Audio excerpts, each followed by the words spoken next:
جناب deputy speaker صاحب، میں آپ کو زحمت دینا نہیں چاہتا تھا، لیکن یہاں جو مدنی مسجد کی شہادت کا واقعہ پیش آیا ہے، اور میں شکر گزار ہوں وزیر مملکت برائے داخلہ کا کہ اس نے اس مسئلے کے حل کے لیے کوشش شروع کی۔ 2 میٹنگیں ہماری ہوئی،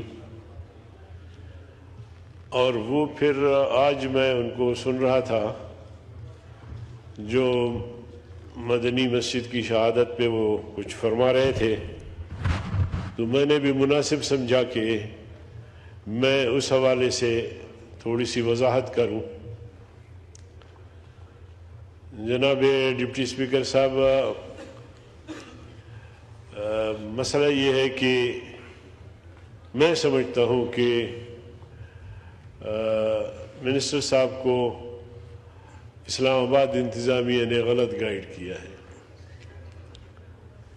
پہلے تو یہ بات ہوئی کہ ایک مدرسہ تھا، وہاں اس کو منتقل کرنے کی بات چلی، اور مولوی صاحب کو آمادہ کیا کہ مدرسہ منتقل ہو جائے، متبادل جگہ دی جائے، تو اس پر وہ تیار بھی ہو گئے اور پھر اس کو مدرسہ تعمیر کر کے دیا۔ لیکن جہاں تک ہمارے معلومات ہے، مولوی صاحب بھی اس بات پہ راضی نہیں تھے کہ مسجد شہید کیا جائے، اور اس کے بعد ہمارے لوگوں نے بھی انتظامیہ سے رابطہ کیا۔ آخری رات تک 11-12 بجے تک انہوں نے کہا کہ جی نہیں، ہم مسجد شہید نہیں کریں گے۔ اب یہ موقف دے رہے ہیں کہ جی یہ مسجد جو ہے یہ اوقاف کی ہے، مسجد اوقاف کی ہو، کسی شخص کی نجی زمین پر ہو، مسجد مسجد ہے، اللہ کا گھر ہے۔ جب ایک دفعہ تعمیر ہو جاتی ہے تو پھر قیامت تک وہ مسجد مسجد رہتی ہے، اس کو شہید نہیں کیا جا سکتا۔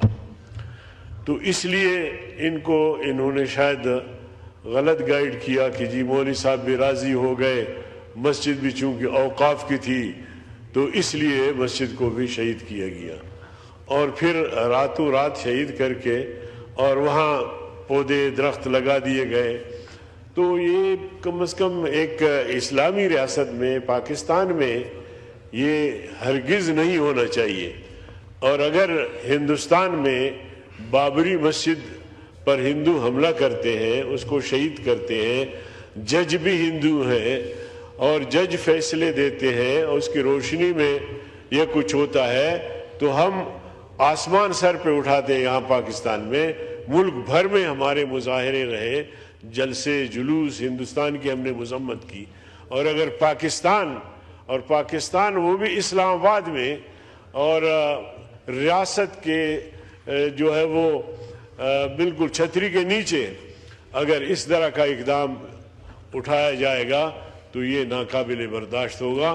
لیکن منسٹر صاحب نے ایک اچھا راستہ بھی دیا، اور باہمی افہام و تفہیم سے 48 گھنٹے کی انہوں نے مہلت مانگی کہ وزیر داخلہ صاحب اس وقت موجود نہیں ہیں، تو آ کے باہمی مشاورت سے پھر مسجد کو اثر نو تعمیر بھی کریں گے تاکہ یہ مسئلہ حل ہو جائے۔ ان سے جواب لیں، اس لیے جی ان سے آپ سنیں بالکل بھی۔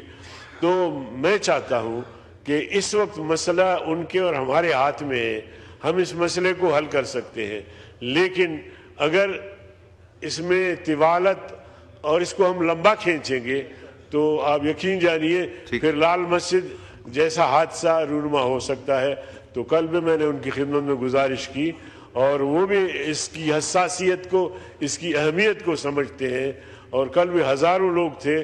میں نے ان کو کہا کہ بھائی آپ اپنا مظاہرہ ختم کریں، بس نماز پڑھ لیا تو ٹھیک ہے، آ گیا۔ تو اللہ کے فضل و کرم سے جواب سن لیں نا مولانا صاحب، جواب سن لیں جی